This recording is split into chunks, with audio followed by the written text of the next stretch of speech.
Why are the hardest workers not the richest people? Why do you follow every rule? You save, you learn, you work, but you are still struggling while someone else walks into a room and opportunities just fall at their feet. What is the difference? Good morning, everyone. The difference is not luck. It is not magic. It is something real, something you can build. For years, you have been in the grind. You have been chasing success, chasing money, chasing validation. You feel like you are running on a hamster wheel. You make money just to pay bills. You get an opportunity just to see it slip away. You are doing all the actions, but you are getting none of the results. You feel like you are pushing a boulder up a hill and it keeps rolling back down. You see others, they are not smarter than you. They do not work harder than you. But when they speak, people lean in. When they ask, doors open. You have been told to hustle. You have been told to grind. But the grind alone is a lie. It is a trap that keeps you busy, but it does not make you magnetic. The problem is not your action. The problem is the signal you are sending. Today, we are talking about your aura. Wait, before you think this is mysticism or some strange new age belief. Let us redefine that word. Your aura is not a magical colored light. Your aura is your presence. Your aura is your character. It is the undeniable feeling people get when you walk into a room. It is the nonverbal signal. It is the confidence in your eyes, the calm in your voice, the certainty in your posture. It is the psychological truth of who you are, and you cannot fake it. You can wear the expensive suit. But if your aura screams insecurity, people will feel it. You can say the confident words, but if your energy screams desperation, the deal will fall through. The world does not respond to what you want. It responds to who you are, and who you are is broadcasted every single second by this aura, by this presence. This audiobook is called Train Your Aura to Attract Wealth, and we mean train like an athlete trains a muscle. Your aura, your presence, is not built by wishful thinking. It is the result, it is the outcome of disciplined daily habits. You cannot think your way to a powerful presence, you must build it. A powerful aura is the symptom of correct habits. A weak aura is the symptom of internal conflict. Think about it.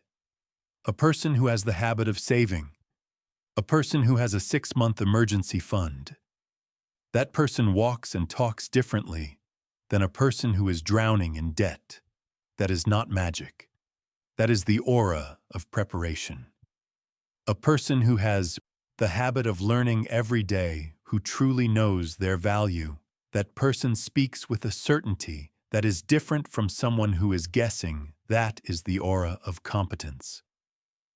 This journey is practical. We will show you the 6 essential habits, and we will show you how these real-world actions directly build the 4 pillars of a magnetic aura. Pillars like certainty, pillars like calm, pillars like congruence. When your actions and your internal signal are not aligned, the world gets confused. But when your daily habits start to build a real foundation, your aura, your very presence becomes undeniable. You stop chasing and you start attracting. Because people and opportunities are drawn to certainty, not to desperation, because this is serious. Let me pause before the day rushes in. Take a moment to like the video and subscribe. Only if you truly enjoy what I am doing here. And in the comments, write your location, your time zone, and the time right now, this morning. Now open the curtains and let the light in. Pour a glass of water. Maybe brew a coffee or tea. Set your phone to do not disturb. And take one deep breath. Let us begin our journey this morning. Chapter 1. Habit number 1. Learning to build value. Welcome to Chapter 1. We are beginning the practical work. The foundation. This is not magic. This is not wishful thinking. This is the first and most important of the 6 habits, the habit that builds the very foundation of your new identity. This is habit number 1, learning to build value. Let us be very clear. When I say learning, I am not talking about the kind of learning you did in school. I am not talking about memorizing facts for a test. I am not talking about passively listening to a lecture. And I am definitely not talking about the modern trap, the trap of endless scrolling, watching hundreds of videos, listening to dozens of podcasts, collecting books you never read, buying courses you never finish. That is not learning, that is consumption. It is hoarding information. It gives you the illusion of progress. It makes you feel busy. It makes you feel smart, but it does not build anything. In fact, this kind of passive consumption, this information hoarding actually weakens your aura. It makes your presence weaker. Why? Because deep down, in the quiet parts of your mind, you know the truth. You know you are not applying any of it. You know you are just a spectator. You are a professional student, not a professional practitioner. This creates a massive conflict inside you, a gap, a canyon, between what you know and what you do. Your mind says, I am learning, I am growing, but your life does not change. You become a person who knows the price of everything but the value of nothing. You can talk about any subject, but you cannot create a result in any of them, and your aura, your invisible broadcast, screams this confusion to the world. It says, I am an imposter. I am not certain I talk a good game, but I have no real experience. And people feel this. They feel your lack of certainty. They do not trust you. They do not follow you. They do not buy from you because you do not even trust yourself. You have become a library of unread books, full of potential but empty of power. So what is the right way to learn? What is the learning that builds a powerful aura? A presence of true competence. It begins with the first pillar of active learning. Focused learning. You must stop being a scanner. A scanner floats from topic to topic. They are anxious and they are scattered. One day it is cryptocurrency. The next day it is real estate. The next day it is social media marketing. The next day it is stock options. You learn a little bit about everything, but you never go deep. You become a jack of all trades and a master of none.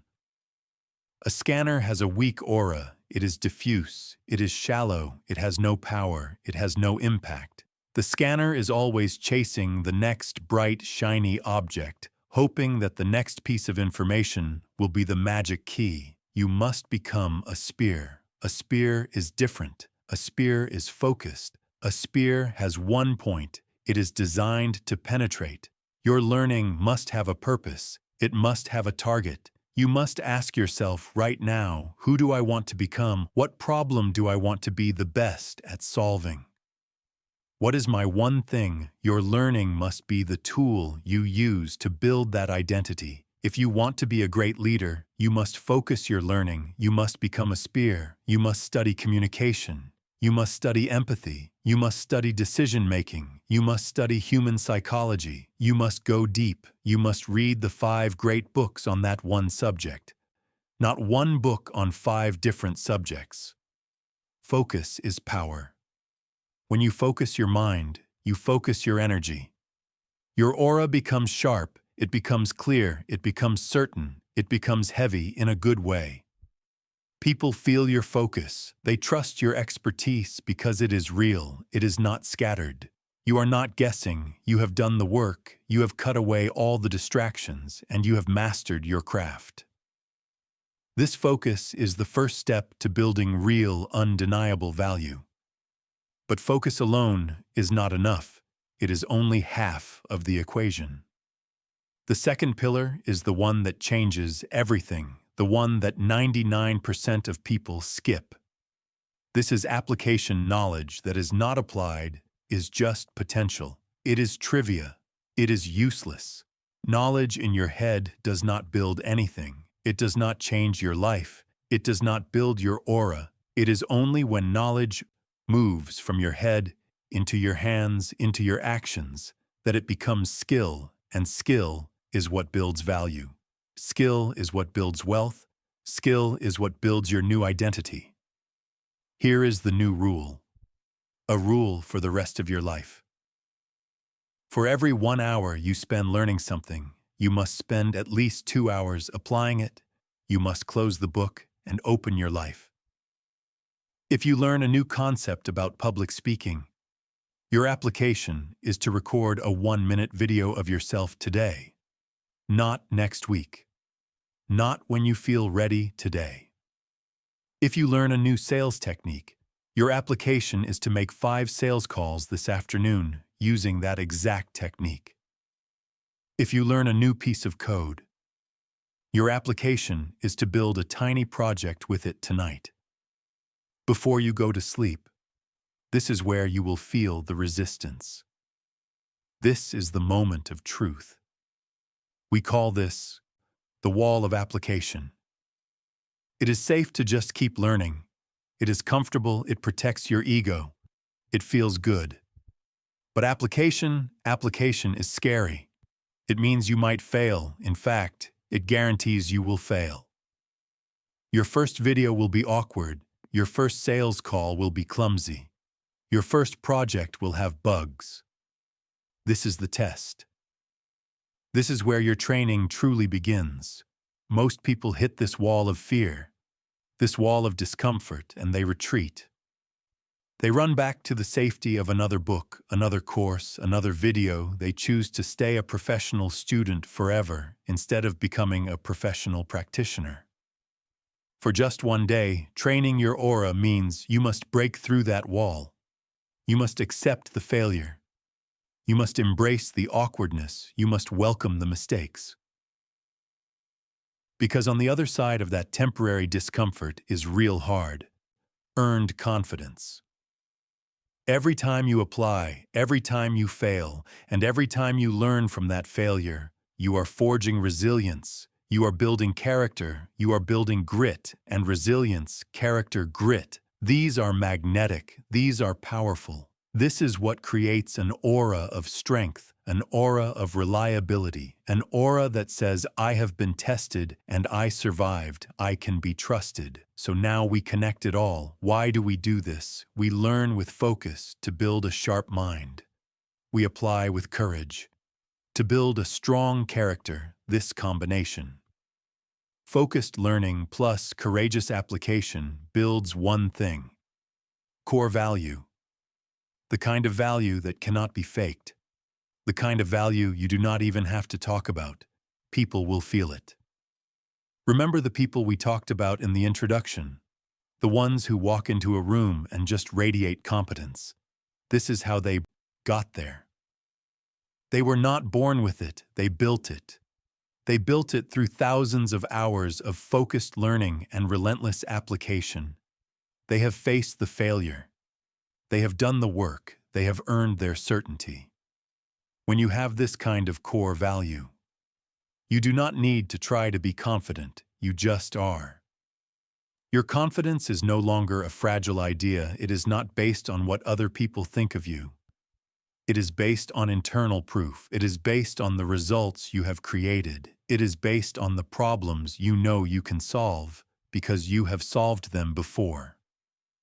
This is the foundation of certainty, the first and most powerful pillar of a magnetic aura. We will talk more about this later.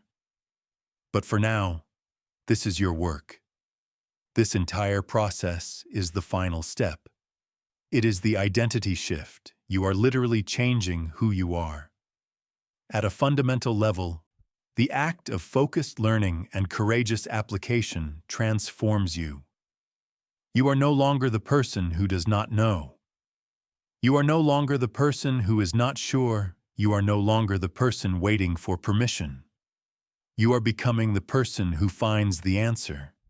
You are becoming the person who solves the problem. You are becoming the person who creates value. This is the first habit, because without it, none of the other habits matter.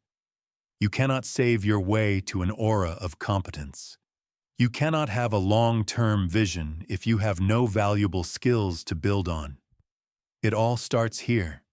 It starts with building your core value. This is the raw material we will use to forge your new presence, your new identity. The work is not easy, but it is real and it starts today. The choice is yours. Will you be a passive consumer or will you be a focused practitioner? Your journey begins with this choice. Chapter 2. Habit number 2. Saving to build self-control. If the first habit, learning to build value, was about building your internal worth, this second habit is about building your external fortress. It is the habit that moves you from a life of chaos to a life of control. This is habit number 2. Saving to build self-control. Let us first destroy a myth that has kept millions of people poor and anxious. The myth is that saving is about deprivation, that saving is for cheap people, that it means you cannot enjoy your life, that it is about giving things up. This is a lie. A lie told by people who have no self-control and who want you to stay weak, like them. Saving is not about deprivation. Saving is about discipline. Saving is not about what you lose today. It is about what you gain tomorrow. Saving is an act of supreme vision. It is an act of self-respect. It is a declaration that your future self is more important than your impulse right now. It is the ultimate act of delayed gratification, and delayed gratification is the raw material of all success. Now let us talk about your aura. Let us talk about the signal you send. I want you to imagine two people. The first person has zero savings. They live paycheck to paycheck. They are one flat tire away from a financial disaster, one missed paycheck. From being unable to pay rent. How does this person feel when they wake up in the morning? They feel a low-grade anxiety, a constant hum of fear in their nervous system. They are in survival mode. 24 hours a day, 7 days a week. And this feeling, this fear, this anxiety, it broadcasts. It is their aura. It is an aura of scarcity. It is an aura of panic. It is an aura of desperation. Now, imagine the second person. This person has a savings account. Maybe it is $1,000, maybe it is $5,000, maybe it is 6 months of their living expenses. The amount is not the point. The point is they have a buffer. They have a moat around their castle. When they wake up in the morning, they are not thinking about survival. They are thinking about opportunity. If their car breaks down, it is an inconvenience. It is not a catastrophe. If they lose their job, they have time. They have breathing room. They have options. How does this person feel? They feel calm. They feel centered. They feel in control. And this feeling, this calm, this control, this is their aura. It is an aura of stability. It is an aura of self-respect. It is an aura of power. Desperation repels wealth. I want you to burn this sentence into your brain. Desperation is the single most repellent frequency you can broadcast. When you are desperate, you stink of neediness and money, opportunity, and powerful people are not attracted to neediness. They are repelled by it. When you have the aura of desperation, from having no savings, you make terrible decisions. You say yes to the first job offer, even if it is underpaid and toxic, because you need it. You take on the bad client, the one who disrespects you and pays you late, because you need the money. You jump at the high-risk, low-reward opportunity, because you are hoping for a lottery ticket to save you when you are desperate. You negotiate from a position of weakness. You have no power. Your aura screams, "I need this." And the other person, the boss, the client, the partner, they feel it instantly, and they gain all the leverage you have already lost before the conversation even starts. This is why the habit of saving is so critical.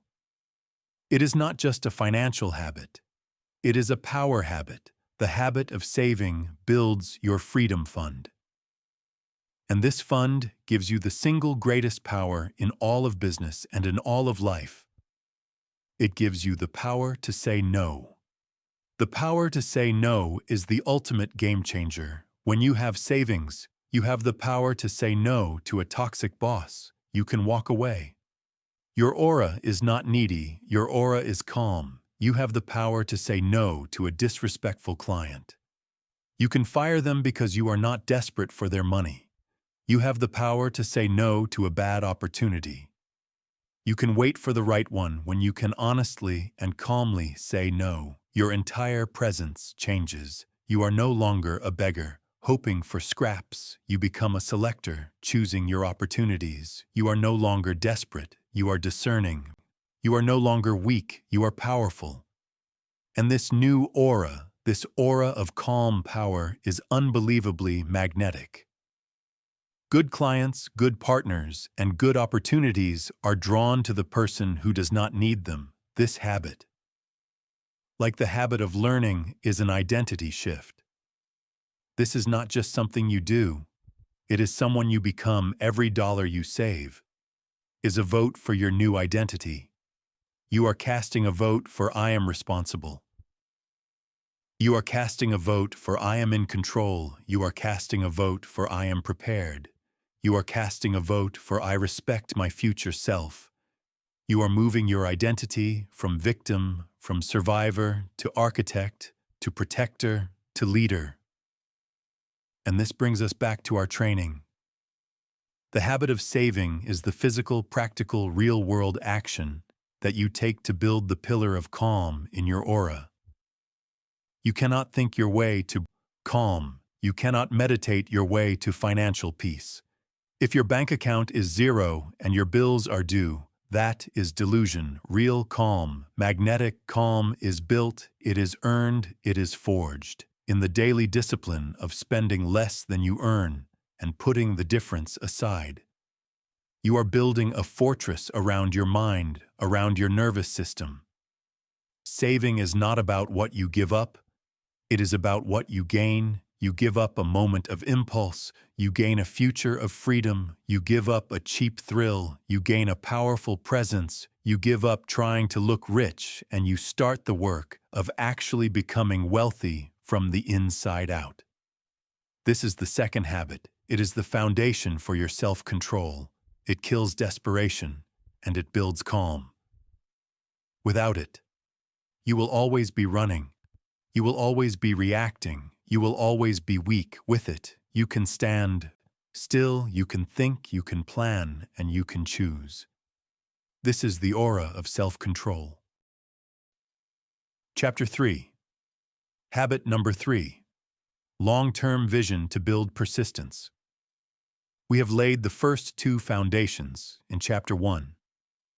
We learned the habit of learning to build value. This builds your competence, your internal core, the engine of your new identity, in Chapter 2. We learned the habit of saving to build self-control. This builds your fortress, your defense, your moat of calm.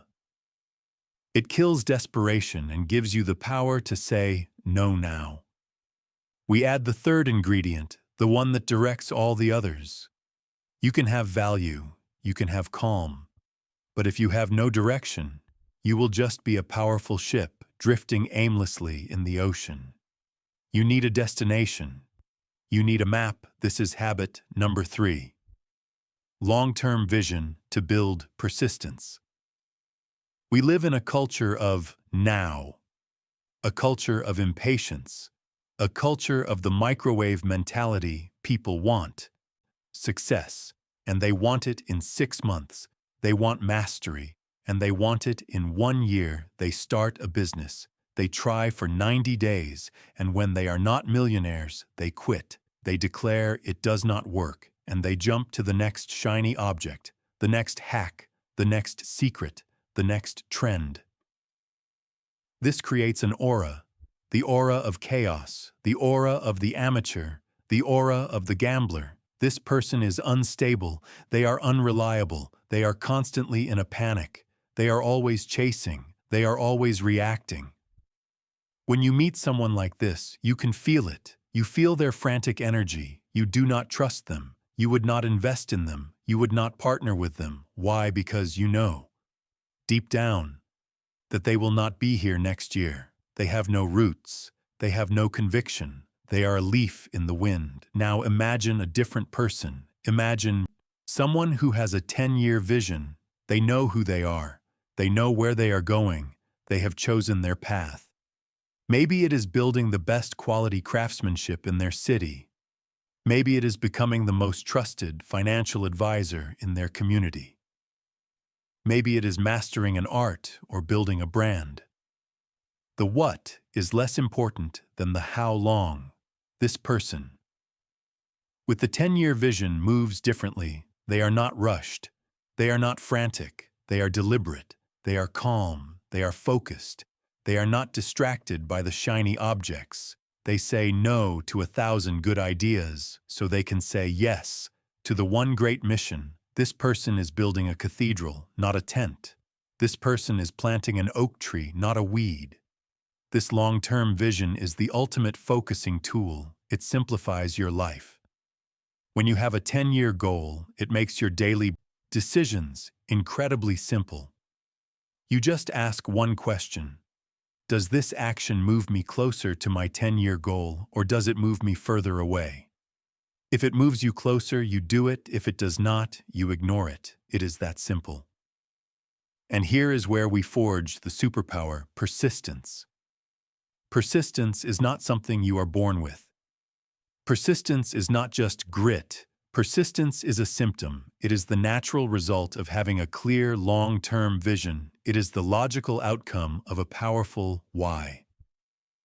Let me show you how this works. When you have no long-term vision, every setback is a catastrophe. A failed product launch is the end of the world. A client saying no is a personal rejection. A month of low sales is proof that your idea is a failure. When you are a short-term thinker, every failure is a stop sign. It forces you to quit and try something else. But when you have a 10-year vision, everything changes. Failure is no longer a stop sign. It is just a data point. It is a lesson. It is a comma, not a period. A failed product launch is not the end of the world. It is just feedback. For version 2, a client saying no is not a rejection. It is just practice for the next 10 clients. A month of low sales is not proof of failure.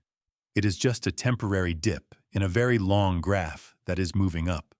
The long-term vision gives you emotional detachment. It allows you to zoom out. You stop living in the tiny panic-filled moments of the day, and you start living in the massive, calm landscape of the decade. You are no link tossed around by the waves of daily emotion. You become the ocean, calm, deep, and powerful. This is the habit that builds the aura of stability and inevitability. When you operate with a 10-year vision, you become unstoppable. Not because you are fast, but because you are consistent. Your competitors, the short-term thinkers, they burn out, they quit, they chase the next trend, and they disappear. But you are still here. This year, next year, 5 years from now, you are still showing up. You are still learning. You are still saving. You are still building. You become a force of nature. People start to notice. Partners, investors, clients, customers. They see your persistence. They see your commitment. They see that you are not a flash in the pan. You are the real deal, and this builds the most valuable asset of all: trust. They trust you because you are predictable in the best way possible. You are reliable. You are stable. Your success is no longer seen as a chance. It is seen as a matter of time. This is the aura of inevitability. It is the presence that says, I am not hoping this will work. I am not trying to see if this works. I am simply doing the work until it is done. The outcome is already decided. This is the identity shift of the third habit. You stop being a gambler, hoping for a lucky hand. You stop being a short-term trader trying to time the market. You become an architect. You become a builder. You understand that anything truly great takes time. You respect the process. You fall in love with the compound effect. Your learning compounds, your savings compound, your reputation compounds, and your wealth compounds as a result. Habit 1, learning, gives you the bricks, the value habit. 2, saving, gives you the fortress, the calm and habit. 3, long-term vision, gives you the blueprint, the direction, and the persistence to see it through. Now you are not just a person with skills. You are not just a person with control. You are a person on a mission, and that is a presence that can change the world. Chapter 4. What is your aura really saying? We have finished Part 1. We have built the foundation of action, Habit 1, learning to build value. This is your engine habit. 2, saving to build self-control. This is your fortress habit. 3, long-term vision to build persistence. This is your map. You now have the 3 core actions, the what to do. But now we must move into Part 2. We must move from the outside to the inside. We must answer the question, why do these habits create a magnetic presence? We must now decode the psychology of attraction. We must talk about your aura. I want you to be very clear. About this word, aura, we are not talking about magic. We are not talking about colorful lights. We are not talking about mysticism. We are using this word to describe something very real, something psychological, something you feel every single day. Your aura is your invisible resume. It is the silent broadcast of who you really are. It is the feeling that walks into a room before you even speak a word. It is the sum total of your deepest beliefs, your emotional habits, and your internal identity. And this broadcast is what people respond to. This broadcast is what attracts or repels wealth and opportunity. You cannot control this broadcast with your words. You can only control it with your habits and with your identity. So let us break it down. What is this aura, this presence, this kei chat? What is it, really? First, it is your body language. How do you carry yourself? Do you walk into a room with your shoulders back, your head high, taking up space? Or do you shrink? Do you make yourself small? Do you fold your arms to protect yourself? Do you look at the floor? Your body is a billboard for my okrons, your mind. A body that is open and relaxed and centered broadcasts an aura of confidence, of safety. A body that is closed and tense and small broadcasts an aura of fear, of insecurity, of weakness. You are communicating long before you open your mouth. Second, it is your tone of voice. This is critical. It is not what you say. It is the music behind your words. Is your voice strong and resonant? Does it come from your chest? Is it clear and steady, or is your voice weak and thin? Does it get stuck in your throat? Does it sound needy or anxious? Does it go up at the end? As if you are always asking a question, always seeking approval. You can say the words, "This is a great opportunity." But if your tone is weak and desperate, the other person will not hear the words. They will hear the music. They will hear the desperation, and they will back away. A strong, calm, grounded tone broadcasts an aura of certainty, an aura of leadership. A weak, shaky tone broadcasts an aura of doubt. Third, it is your eye contact. The eyes are the window to your certainty. Can you hold a steady, calm gaze?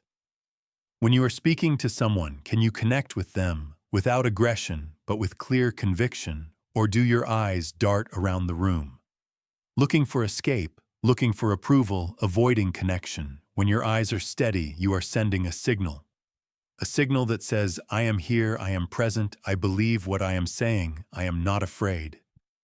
When your eyes are shifty, you are sending a signal that says, I am nervous. I am not sure of myself. I might be lying, or I am afraid of you. This signal is ancient, and it is powerful, and it is read by everyone you meet. Fourth, and this is perhaps the most important, it is your reaction speed to scarcity crisis.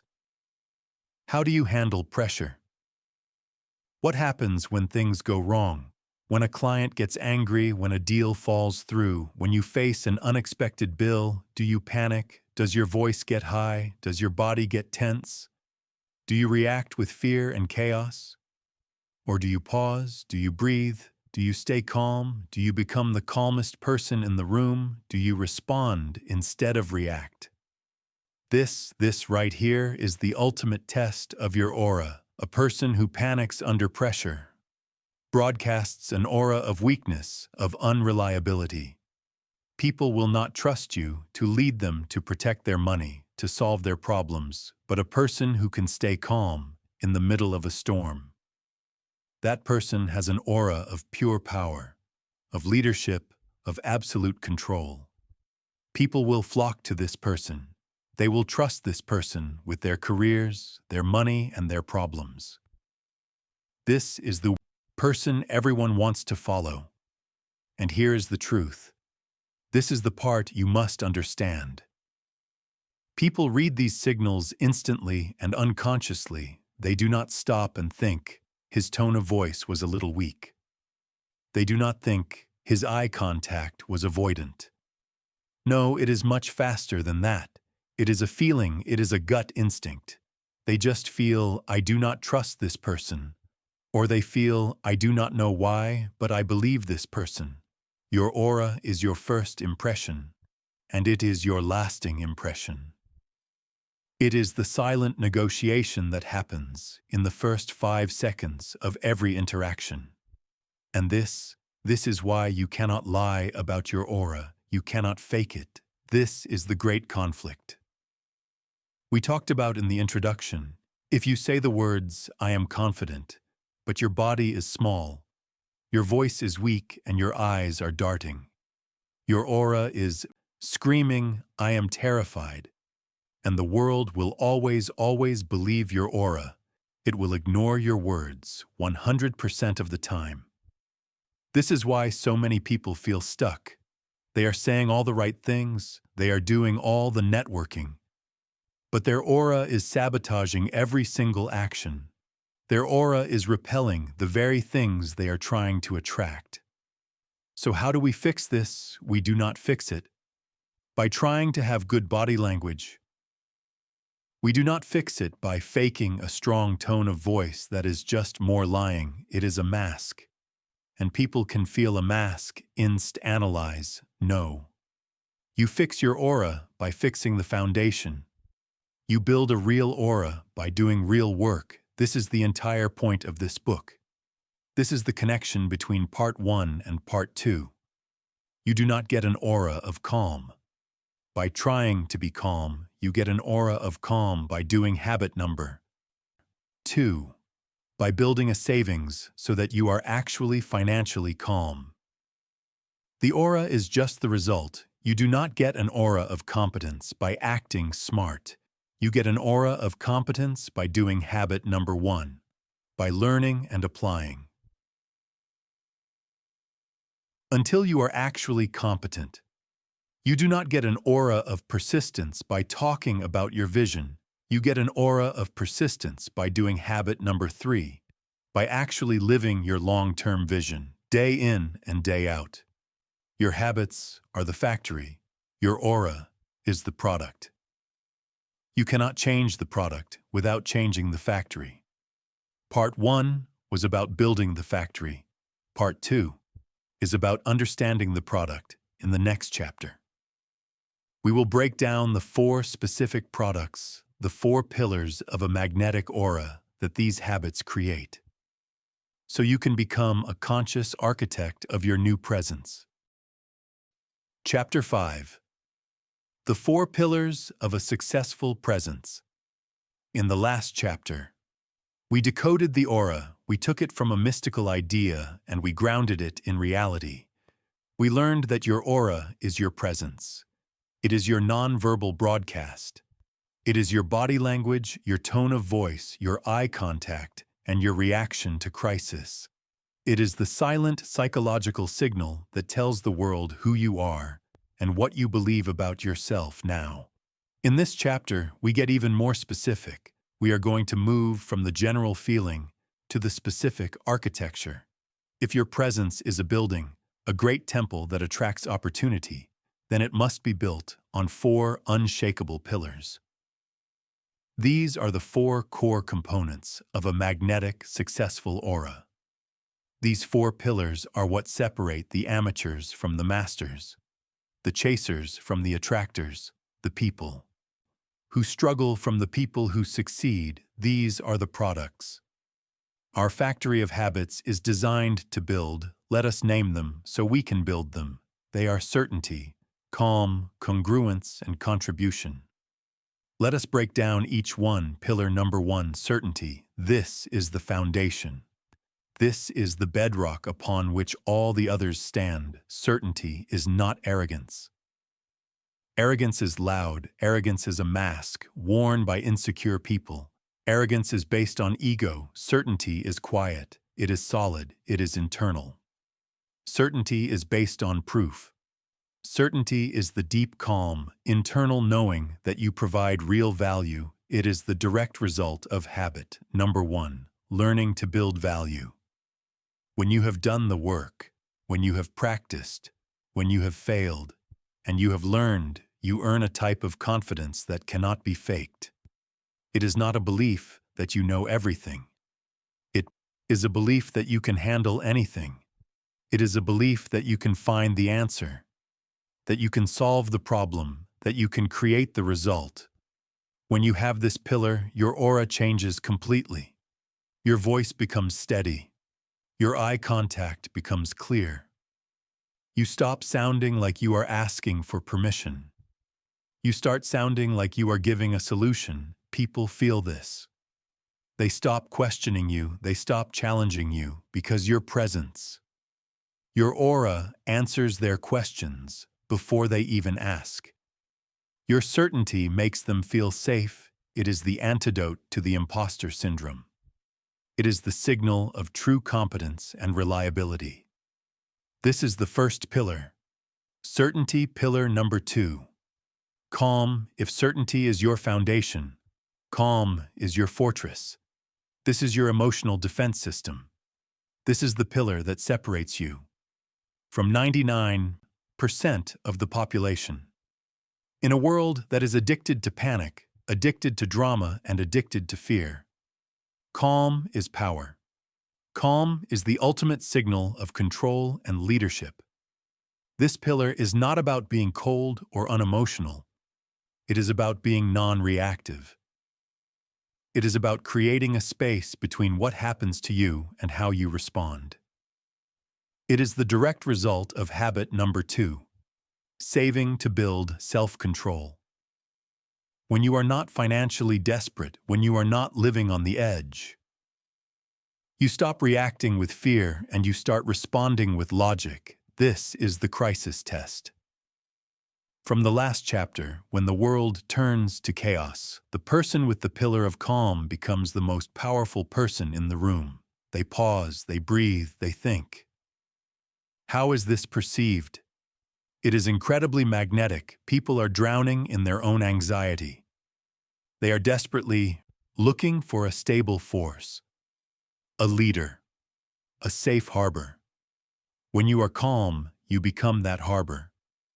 People trust you with their problems. They trust you with their money. They trust you with their careers because your aura is not more panicked than their own. Your aura says, I am in control. I have this. We will be okay. This is the second pillar, calm pillar. Number 3, congruence. This is the pillar of truth. This may be the rarest and most valuable pillar of all. Congruence is when your words and your actions are one. It is when your internal beliefs and your external broadcast are perfectly aligned. There is no gap. There is no static. There is no confusion. You are who you say you are. In Chapter 1, we talked about the imposter. The person who knows a lot but does very little. That person is not congruent. Their words say one thing, their life says another. This creates an aura of confusion, of static, of dishonesty, and people feel it. Even if they cannot name it, they just know something is off. The person with the pillar of congruence is different. When they say, "I will do this," it is a contract. It gets done when they state their values, their daily actions, reflect those values, what they are. In public is who they are in private. This is the ultimate trust signal in a world full of masks, full of marketing, and full of people trying to be something they are not. The congruent person is like a breath of fresh air. Their aura is clear. It is a single, powerful, honest signal. You do not have to guess what they are thinking. You do not have to worry if they will follow through. You just trust them deeply. This is the third pillar.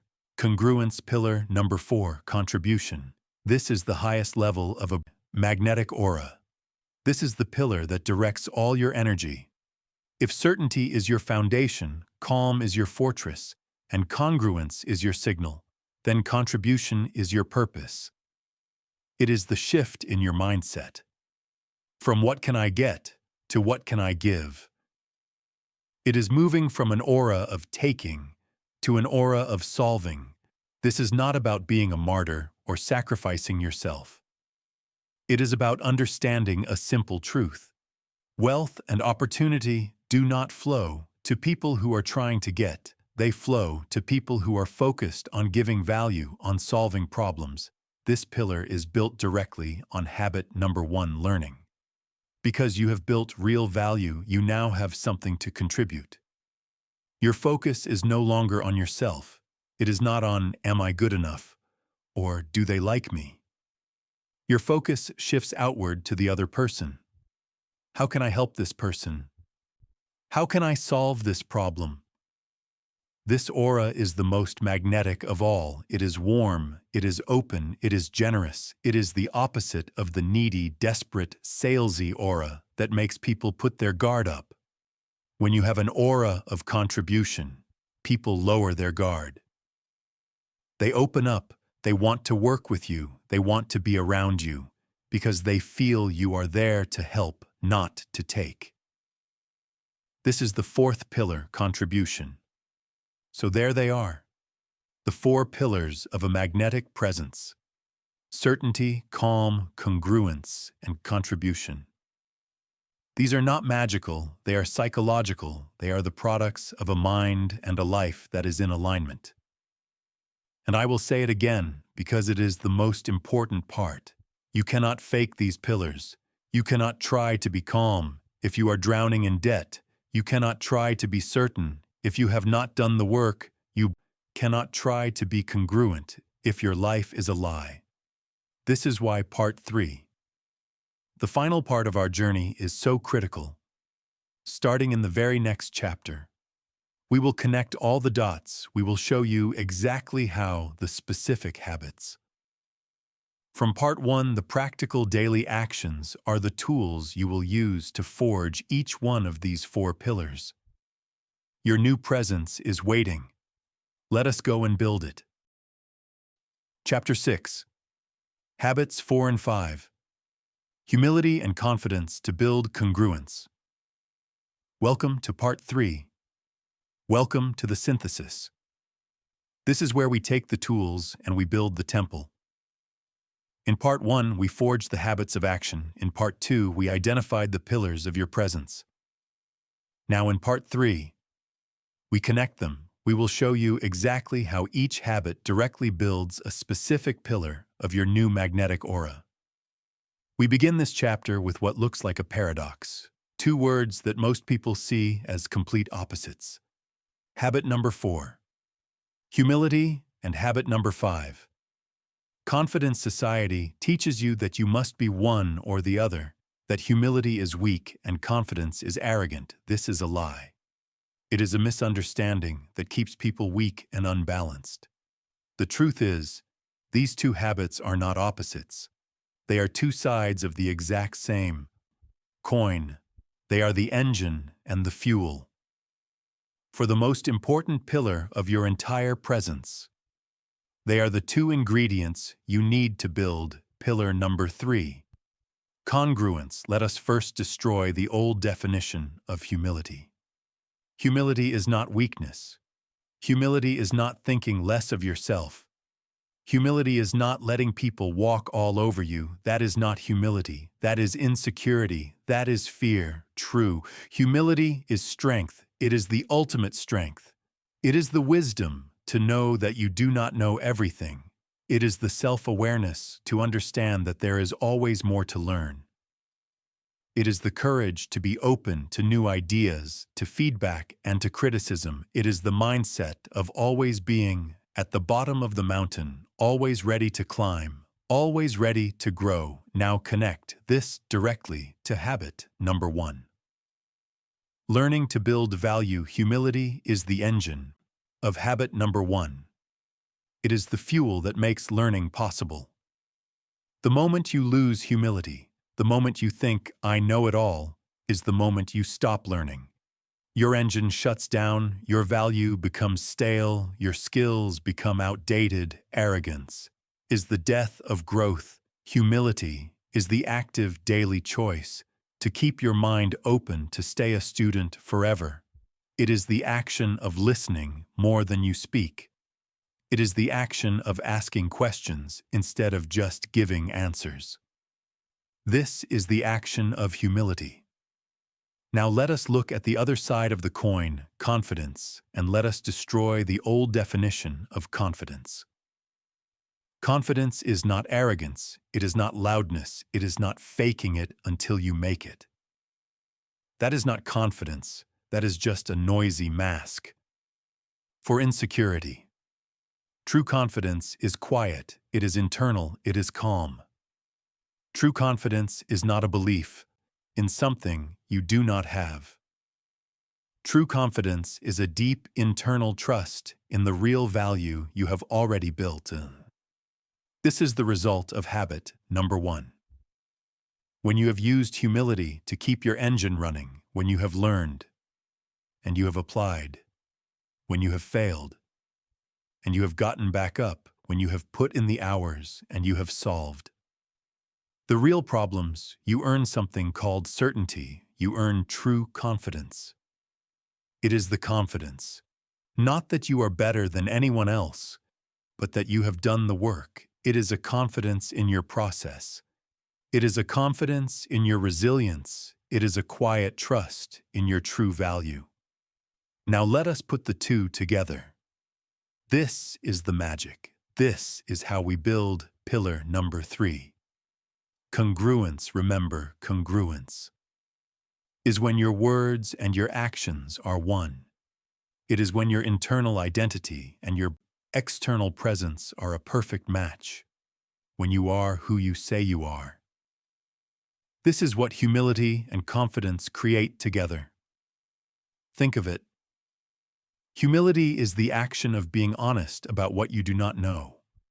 Confidence is the result of being honest about what you do know. This total honesty is congruence. The incongruent person is always lying. The arrogant person has no humility. They pretend to know everything. They are lying about their gaps in knowledge. Their aura is brittle and false. We do not trust them because their words do not match their reality. The insecure person has no true confidence. They have humility. They learn, but they never own their value. They pretend to know nothing. Even when they do, they are lying about their strengths. Their aura is weak and false. We do not respect them because their presence does not match their value. But the congruent person, the person who practices both humility and confidence, that person is completely honest. Their aura is clear and powerful. They can walk into a room and be the smartest person there on one topic and say, I am an expert in this. I can solve this problem.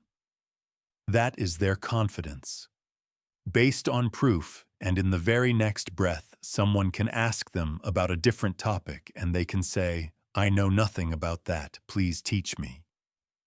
That is their humility based on strength. Do you see how powerful that is? This person is not trying to be anyone. They are just being. Their presence is fully aligned. They are humble about their gaps, which makes them trustworthy, and they are confident about their value, which makes them respected. This combination of trust and respect is the very definition of a magnetic aura. It is congruence. This is your new identity. You are no longer trying to choose between being humble or being confident. You are becoming a new type of person. You are becoming the person who is humble enough to always be learning and confident enough to own the value you have already built. You are both the student and the master simultaneously. This is the identity shift of the congruent mind. Your presence is no longer a performance. It is no longer a mask. You are not faking it. You are just reflecting your process. Your aura becomes clear, like glass. What people see is what they get. And in a world full of fakes and masks, this aura of pure congruence is the most magnetic and powerful presence of all. This is pillar number 3. Chapter 7. Using learning to build contribution. We are climbing. We have built the pillars of a powerful internal presence. Pillar 1, certainty. You know your value. Pillar 3, congruence. You are honest about your value. But now we must turn this power outward. We must take all the value we have built, and we must point it in a new direction. We are moving from a focus on self to a focus on service. This is the final and most magnetic of the 4 pillars. This is pillar number 4, contribution. And to build this pillar, we must return to the beginning. We must pick up our very first tool, habit number 1, learning to build value, in chapter 1. We use this habit to build our foundation, to build our personal competence, to build our certainty. Now we are going to use this exact same habit. For a much higher purpose, we are not just learning to be competent. We are learning to contribute. Let us first analyze the aura of the taker. This is the default setting for most of the world. The taker walks into every room, every meeting, every conversation with one silent question. What can I get? What can I get from this person? What can I get from this deal? How can I win? Their aura is a vacuum. It is needy. It is desperate. It is salesy. It is the energy of a black hole trying to pull everything toward itself. And what happens when people feel this taking energy? They put their walls up instantly. They become defensive. They protect their wallets. They protect their time. They do not trust the taker because they know the taker is only there for themselves. The aura of the taker repels wealth, trust, and opportunity. Now let us look at the contributor. The contributor walks into that same room with a completely different silent question. Their question is, what can I give? Or how can I help? Or how can I solve this problem? This person is not a vacuum. This person is a fountain. They are a source of energy, of ideas, of value. Their aura is not needy. It is generous. It is open. It is warm. It is focused outward on the other person. It says, I am not here to take something from you. I am here to solve something for you. What happens when people feel this aura of contribution? It is like magic. Their walls come down. They lower their defenses. They lean in. They open up. They want to be around this person. They want to work with this person. They want to buy from this person. Why? Because they feel safe. They feel seen. They feel that this person is on their side. This aura is the most magnetic force in all of human interaction. It is the aura of true leadership, of true service, and of true lasting wealth. But here is the key. The same key we learned before. You cannot fake this. You cannot act like a contributor. If you have nothing to contribute, you cannot pretend to be a fountain if your well is empty. Trying to act helpful when you have no value is just another form of manipulation. It is a taker in disguise, and people can feel that instantly. It is the most slimy aura of all. So how do you build a real pillar of contribution? An authentic, generous presence. You build it by having so much value that you can truly afford to give it away. You build it by making your well overflow. This is the higher purpose of habit number 1. Learning to build value in Chapter 1.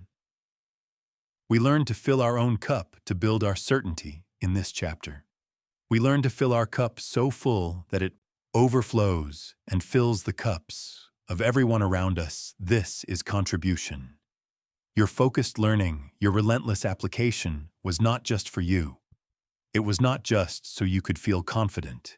It was so you could build an arsenal of real solutions, an arsenal of real skills, an arsenal of real value that you can deploy to solve other people's problems.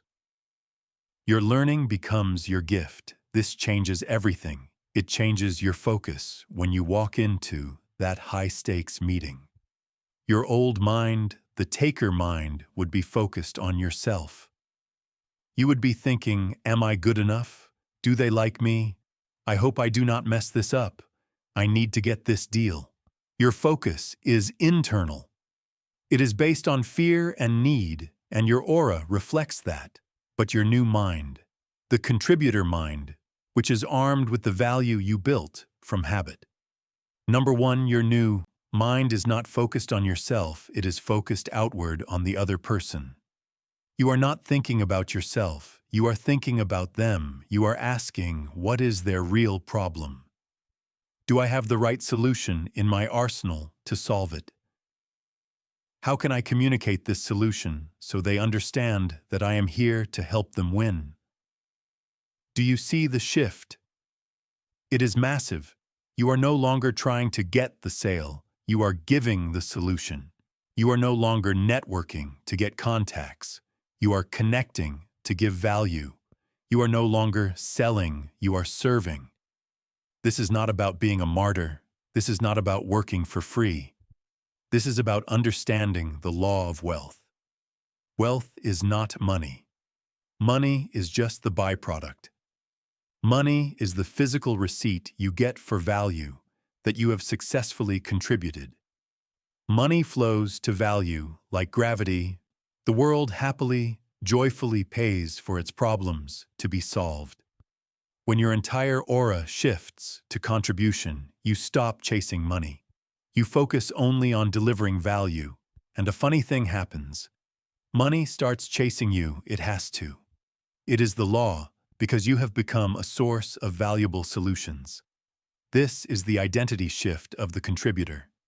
You stop identifying as a salesperson or a worker or a hustler. You start identifying as a problem solver, as a value creator, as a leader. You are no longer defined by what you want. You are defined by what you can give. This is the highest purpose of habit number 1. Use your learning to build certainty in yourself, but then use that certainty to build a presence of contribution for others.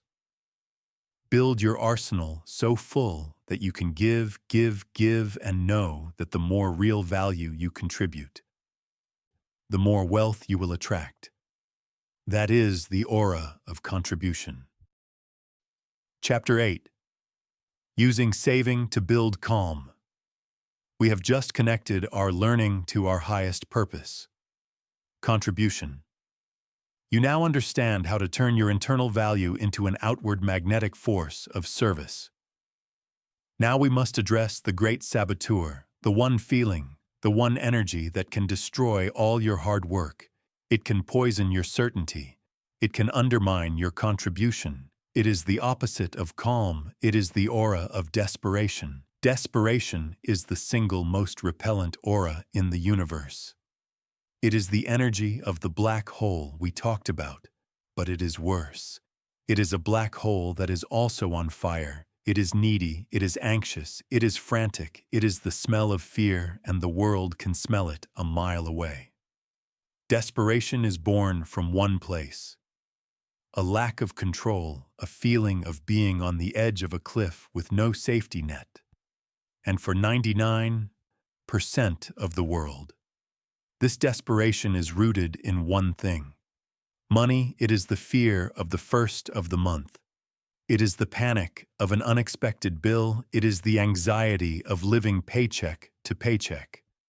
It is the feeling that you are one bad day, one flat tire away from total disaster. A person in this state cannot be magnetic. They cannot attract wealth. It is impossible. Why? Because their aura screams, "I need this." When they walk into a job interview, their aura screams, "Please pick me, I am desperate." When they talk to a new client, their aura screams, "Please buy from me, I need this sale to survive." When they negotiate a salary or a contract, they have zero power. They have already lost before they even speak. Because the other person can feel their desperation, and desperation has no leverage. It signals weakness, it signals bad judgment, it signals that you cannot be trusted to be in control, and no one wants to follow or invest in or partner with chaos and fear.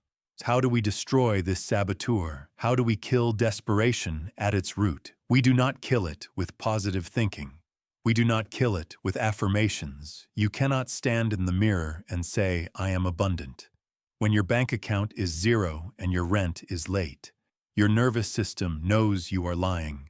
Your aura knows you are lying. That just creates more conflict, more incongruence. No, you do not think your way out of desperation. You build your way out. You destroy this monster with the most practical, grounded, real-world habit of all habit. Number 2. Saving to build self-control. This chapter is the most direct connection in the entire book between a physical action and a powerful auric result. This is the work that builds pillar. Number 2. Calm. Remember, calm is not just a feeling. It is a fortress. It is your emotional defense system. It is the pillar that makes you the stable force in a world of chaos and habit. Number 2 is how you build that fortress. Brick by brick. Every single dollar you save is a brick. Every time you choose to spend less than you earn, you are laying another brick. Every time you delay gratification and you pay your future self first, you're building your fortress higher and thicker. This is not a mental trick. This is a physical reality. You're building a buffer, a moat, a safety net between you and the chaos of the world. And as you build, something magical happens. Your nervous system begins to change. The constant background hum of financial anxiety, that low-grade panic you have lived with for years, it starts to fade. It gets quieter and quieter, and one day it is gone. It is replaced by a new feeling, a feeling you may have never felt before. The feeling of safety, the feeling of control, the feeling of calm. You are no longer in survival mode. You are in strategy mode. You are no longer reacting to the day. You are commanding the day. And this new internal state, this pillar of calm broadcasts a completely new aura. Your body language changes. Your shoulders drop from your ears. You stop being tense and tight. Your voice changes. It drops into a lower, more resonant, more confident tone. Your reaction to crisis changes completely when that unexpected bill shows up.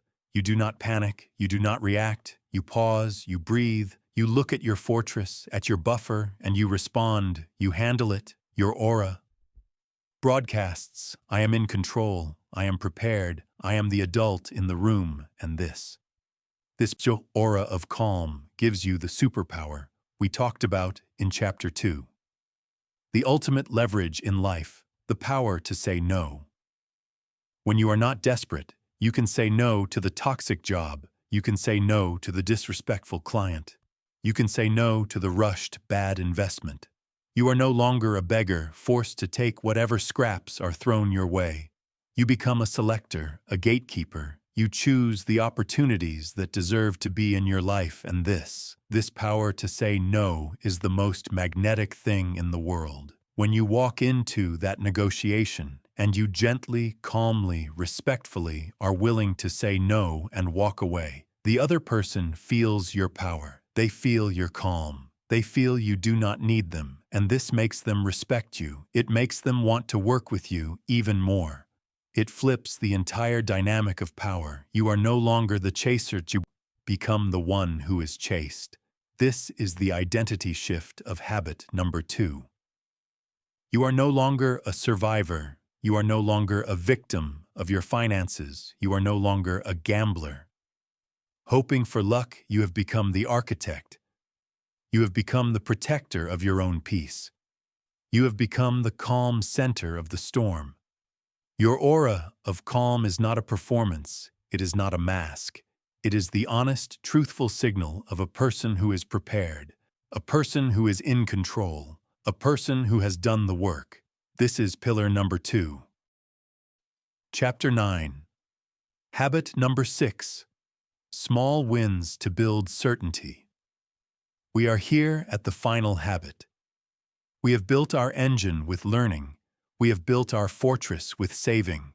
We have built our map with a long-term vision. We have connected these habits to build our presence, our congruence, our contribution, and our calm. But there is one pillar left to forge, the first and most important pillar of all, the one we have talked about from the beginning. Pillar number 1, certainty. Certainty is the bedrock. It is the foundation of your entire magnetic presence. If this pillar is weak, the whole temple will crumble. Your calm will feel fake. Your contribution will feel needy. Your congruence will feel hollow. So how do we build this unshakable internal knowing? How do we build certainty? How do we truly deeply believe in ourselves and in our value? This is the great question of life. And the answer is misunderstood by almost everyone. Most people are trapped in a loop. They are waiting to feel confident before they take action. They are waiting for one big win, a big promotion, a big client, a big success, to finally give them permission to feel worthy, to feel certain. But this is a trap, a terrible, paralyzing trap, because big wins are rare and they only come after you have taken action. So these people wait forever. They live in a state of hoping and wishing, and their aura broadcasts this weakness, this doubt, this waiting energy, and the big wins never come. The professional, the master, the person with a magnetic aura knows the truth. Certainty is not something you wait for. Certainty is not something you receive. Certainty is something you build. You forge it, you earn it, you manufacture it intentionally every single day, and you do it with the simplest, most practical, and most overlooked habit of all. Habit number 6, chasing small wins. This is the final tool. This is the key that unlocks pillar number 1. It is the most powerful mind training technique in the world. It is how you build proof. It is how you build self-trust. Here is how it works. Your brain, your nervous system, your subconscious mind is a simple computer. It learns from repetition, and it believes in proof. You cannot look in the mirror and tell your subconscious, I am a winner. If your entire life is a string of broken promises and failed attempts, your brain will call you a liar. Your aura will broadcast. That lie, you must provide your brain with evidence, you must show it. Proof that you are a winner, and you do not start with the big wins. You start with the smallest wins. Imaginable. You start by building a chain, a long, unbroken chain of promises kept to yourself. This is the secret. The aura of certainty is just the external reflection of a person who deeply trusts themselves, because they have a long history of keeping their word to themselves. This is the habit in action. It is so simple you will be tempted to dismiss it. Do not. This is the repetition. This is the workout in the gym. For your aura, you set a small, stupidly small goal for yourself, and then you keep that promise.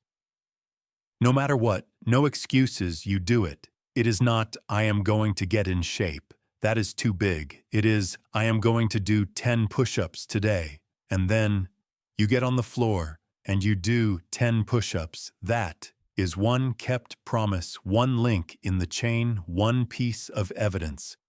You are a person who does what they say they will do. It is not, I am going to read more. It is, I am going to read 10 pages of this book tonight. And then you read 10 pages. That is another kept promise. Another link in the chain, it is, I will wake up at 6 tomorrow morning without hitting snooze. And when that alarm goes off and your warm bed is calling you, you get up, you keep the promise, you are building self-trust, you are building your pillar of certainty. The world does not see these moments. No one will applaud you for doing 10 push-ups. No one will give you an award for not hitting snooze. This is not for them. This is for you. This is the internal private work that builds an undeniable public presence. Every time you keep one of these micro-promises, you are rewiring your brain. You are teaching your nervous system. You are training your identity. You are casting a vote for, I am a person who follows through. I am a person who is disciplined. I am a person who can be trusted. And as you build this chain, day after day, week after week, something profound begins to happen. Your internal identity shifts. You stop hoping you will succeed. You start knowing you will succeed. Why? Because you are no longer a person who tries. You are now a person who does. You have the proof you have. A stack of evidence, a long, unbroken chain of wins. Your trust in yourself becomes absolute, and this is certainty. And when your internal certainty is this real, this grounded in proof, your aura cannot help but broadcast it. You will walk differently. You will talk differently. Your voice will be stronger. Your eye contact will be steady. Your presence will be solid as a rock. You will radiate an aura of inevitability. The aura that says, I have done the work, I trust myself, and you can trust me. This is the final habit. This is how you forge the bedrock of your entire new life. It is not one big leap. It is 1,000 small disciplined steps. It is habit number 6. The sacred practice of chasing small wins. This is how you build pillar number 1, certainty. Chapter 10. The person you become. The inevitable result. We have reached the end of our journey together, but this is the beginning of your new life. We started with a question. A painful paradox. Why do the hardest workers not become the richest people? Why does all your effort, your hustle, your grind feel like you are running in place, like you are chasing a shadow that you can never catch? And we found the answer. The answer was not to work harder. It was not another trick or tactic. The answer was to change the broadcast. To change your aura. We learned that your aura is not magic. It is your presence. It is the silent psychological signal you send to the world. A signal that is more powerful than your words, more powerful than your actions. A signal that tells the world who you really are. And we learned, you cannot fake that signal. You cannot lie your way to a powerful presence. You must build it. You must earn it. Your aura is not a performance. It is a reflection. It is the honest result of the person you have become. And so we built the factory, the 6 core habits that manufacture your new identity. You learned. Habit number 1, learning to build core value, the engine of your competence. You learned habit number 2, saving to build self-control, the fortress of your calm. You learned Habit number 3. Long-term vision to build persistence, the map to your destiny. You learned habit number 4 and habit number 5. Humility and confidence to build congruence, the honest signal of your truth, and you learned habit number 6, chasing small wins to build unshakable certainty, the bedrock of your self-trust, and now the factory is built, the system is in place, and here is the beautiful truth. You no longer have to try to have a magnetic aura, the factory now runs itself. You no longer wake up and try to be confident, you just are certain because you have a long chain of proof, an unbroken history of kept promises from your small wins. This is pillar number 1. You no longer wake up and try to be calm about money. You just are calm because you can look at the fortress you built with your savings. You are not desperate. This is pillar number 2. You no longer wake up and try to be honest or perform your identity. You just are congruent because you are humble enough to learn and confident enough to own your value. Your insides and your outsides are one. This is pillar number 3. You no longer wake up and try to figure out how to get something from the world. You just are a contributor. Because your learning habit has filled your well so full of value that you cannot help but overflow and solve problems. This is pillar number 4. Do you see the shift? The person you were in the introduction was always trying, always performing, always chasing. Their aura was a mask, and it was exhausting, it was repellent. But the person you are now, the person you have become, you are no longer trying, you are being, you are no longer performing, you are reflecting, you are no longer chasing, you are attracting your actions, and your aura have become one. Your presence is no longer a mask, it is a mirror. It is the honest, simple, powerful reflection of the disciplined work you have done. And when this happens, the entire world rearranges itself around you. The chase is over forever. Chasing is the energy of desperation. It is the aura of I need, and it repels everything you want. Attracting is the energy of certainty. It is the aura of I am. It is the aura of I can. It is the aura of I give, and it magnetizes everything you deserve. You will walk into that room and your calm will quiet the chaos. People will lean in. Your certainty will make them feel safe. Your contribution will make them want to partner with you. Your congruence will make them trust you instantly, and wealth, prosperity, money. It stops being the goal. It stops being the thing you chase. It becomes the inevitable result. It becomes the logical consequence. It becomes the shadow that is naturally cast by the person you have become. It is the receipt the world gives you for your value. It is the reward the world gives you for your calm. It is the investment the world makes in your certainty and your vision. This is the end of our talk, but it is the beginning of your work. The goal was never to get wealth. The goal was always to become a person who is worthy of it. The reward is not just the money in your bank account. The true reward is the person you see in the mirror. A person you deeply respect, a person you deeply trust, a person of value, a person of calm, a person of truth, a person of certainty, a person who no longer has to chase the world because the world is now chasing you. This is the person you were always meant to be. Go and live that truth. You have reached the end of this audiobook, but you are standing at the true beginning of your new identity. Let us be clear about what has happened. You did not just listen to a book, you were given a blueprint for becoming a new person when you started. You were the chaser. You were running, you were tired.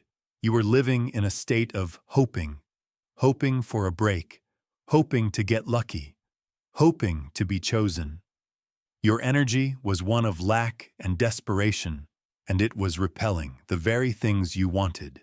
But now you understand, the secret is not to chase. The secret is to become, to build, to train yourself into a person who no longer needs to chase, because you have become the magnet. The journey ahead is simple, but it is not easy. It is the daily private work of the 6 habits. That is your new practice. That is your new life every day.